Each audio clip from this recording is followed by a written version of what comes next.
What are the 5 biggest issues facing blacks in America? Here's my list. Problem number 5, the victim mentality. Nothing holds someone back more than seeing himself as a victim. Why? Because the victim is not responsible for his situation. Everything is someone else's fault. And the victim sees little chance of improving his life. How can he get ahead if someone is holding him back?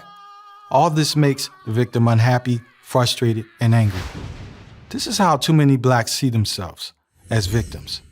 So much so that their victim status becomes their primary identity and their ruling ideology. I call it victimology. Unfortunately, many black churches preach this victimology. Many black parents pass it on to their children, inner city schools teach it to their students, and the black media reinforce it. Meanwhile, the NAACP and other black grievance groups fundraise on it. Problem number 4, lack of diversity. Blacks repeatedly demand an honest dialogue or debate about race. But how can there ever be an honest dialogue about race between blacks and whites when there is virtually no honest dialogue between blacks and blacks? It's hypocritical. And if a black doesn't think whites are ultimately responsible for black people's problems, they're labeled a sellout, Uncle Tom, or race traitor. As long as this type of groupthink exists, race reverence of the Al Sharpton, Jesse Jackson type will continue to be celebrated, while independent black thinkers such as Professors Thomas Sowell and Walter Williams will be shunned. The honest race dialogue and debate that first has to happen is not between blacks and whites, but between blacks and blacks. We demand diversity from others, but need to practice it ourselves where it really matters, in thought, opinion, and even political affiliation. Problem number 3, urban terrorism. As just about everyone knows, but too few talk about publicly, in majority black cities, violent black-on-black crime is rampant. A Department of Justice study from 1980 through 2008 revealed that blacks accounted for almost half of the nation's homicide victims, 47.4%, and more than half of the offenders, 52.4%, all while being 13% of America's population. The Tuskegee Institute conducted a study of all known lynchings of blacks that occurred between 1882 through 1968. During this 86-year span, which is essentially the post-Civil War era up to the Civil Rights era, 3,446 blacks were reportedly lynched. Presently, black-on-black murder eclipses the number of blacks lynched over the course of 80 years, roughly every 6 months. Unbelievably, the culpability for this disproportionate amount of mayhem actually lies with a menacing 2 to 3% minority within the black populace. I call them urban terrorists. And since they are literally spawned from problem number 2, the black community protects them. Problem number 2, proliferation of baby mamas.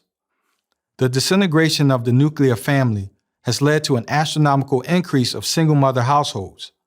According to the Moynihan Report, in 1965, nearly 25% of black children were born to unwed mothers. The report's author, Daniel Patrick Moynihan, said this was a disaster in the making. He was, of course, vilified by so-called black leaders and their progressive allies. But he was right. Today, the out-of-wedlock birth rate is nearly 75% and even higher in some urban areas. To be clear, baby daddies share this responsibility with baby mamas. Yet, while baby daddies are blamed and rarely shown compassion, baby mamas are rarely blamed and receive both compassion and support. This lopsided dynamic and the previously listed pathologies stem directly from the number 1 problem facing the black community.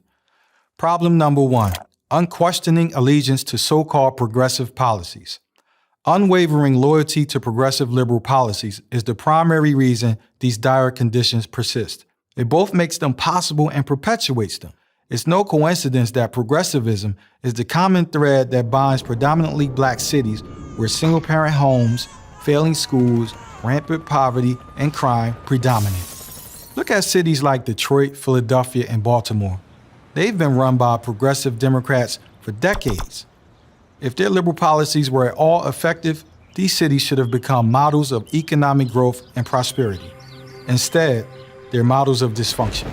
By fostering and exploiting the victim mentality, discouraging self-examination, subsidizing baby mamas, and making excuses for black thugs, so-called progressive policies don't alleviate the problems that afflict the black community. They aggravate those problems. You may have noticed that racism did not make the list. Why not? It's simple. There will be no solution to the problems afflicting Black America until more Blacks recognize that the issues plaguing our community are ultimately self-inflicted. Does racism exist? Sure, but there are other problems far more serious. And waiting until there are no more races will mean waiting and making excuses forever. I'm Talib Starks for Prager University.